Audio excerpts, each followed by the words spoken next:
Caríssimos irmãos, nós continuamos o nosso retiro quaresmal, rezando nesse domingo uma cena que está presente também nos outros evangelhos sinóticos que nós falamos, né?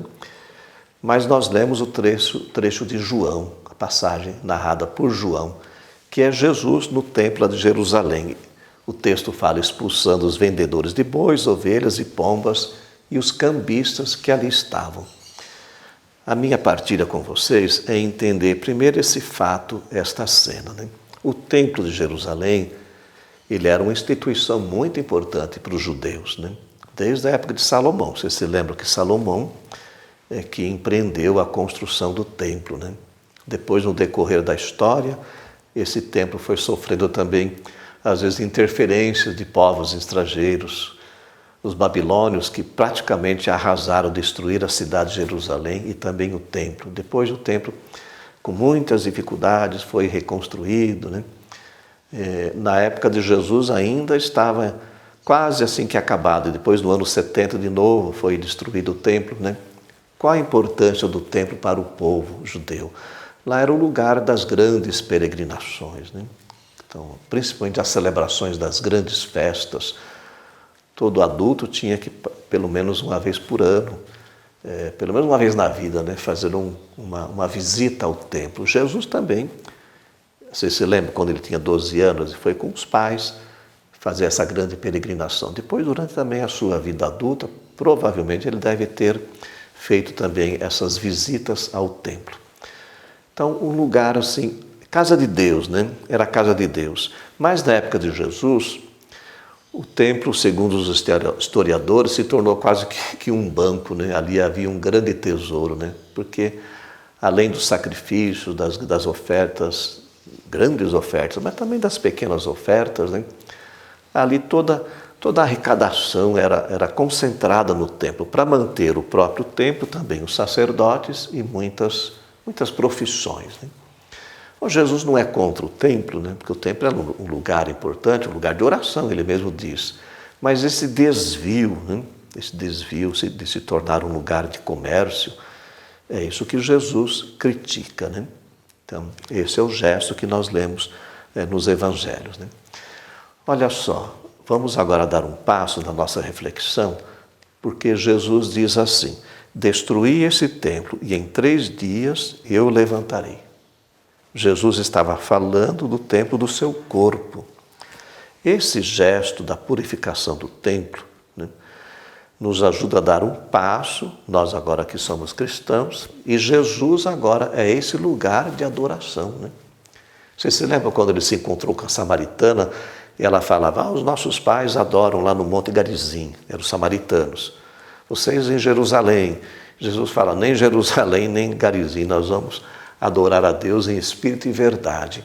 Jesus, para nós agora, é esse lugar de encontro com Deus, né? E o lugar de adoração. E nós celebramos o nosso encontro com Jesus em diversas realidades, né? Na palavra, na Sagrada Liturgia, na nossa caridade, nos doentes, nos pobres, nas nossas celebrações, na piedade popular. Jesus está ali presente, né? Lugar de adoração. Bom, um outro passo que nós podemos dar, né, porque nós celebramos essa experiência de fé na igreja, mas o São Paulo fala assim, nessa igreja, nessa construção cujo Cristo é a cabeça, né, é a pedra principal, nós somos também pedras vivas. Pedro também fala sobre isso, né, usando essa imagem. Então vamos pensar agora em nós, nesse tempo da Quaresma. Nós somos convidados também a olhar para esse templo, que é o nosso corpo, né? São Paulo diz assim, não sabeis que vosso corpo é santuário, né, de Deus, daquele que habita em vós, que é o Espírito Santo que recebeste de Deus? Então, uma leitura espiritual desta cena da purificação nos leva também a fazer essa reflexão e esse exercício que nós devemos expulsar também desse templo, que é o nosso corpo, que é santuário de Deus, morada do Espírito, tudo aquilo que não convém, né?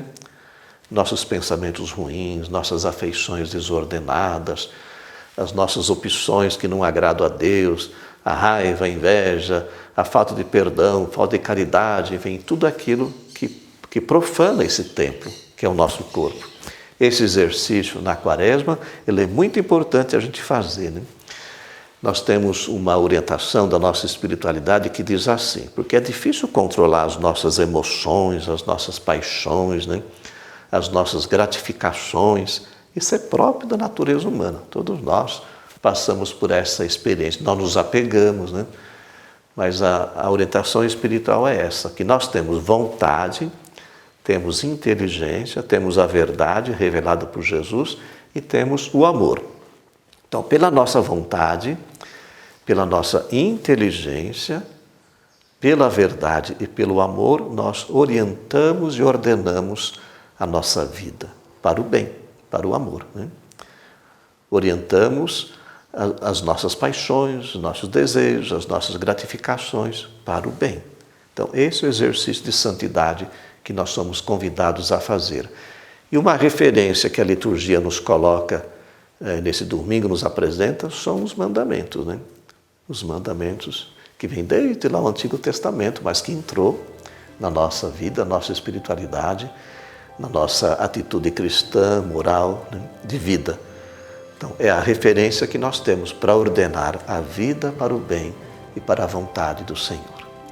Abençoe-vos Deus Todo-Poderoso, Ele que é Pai, Filho e Espírito Santo. Amém.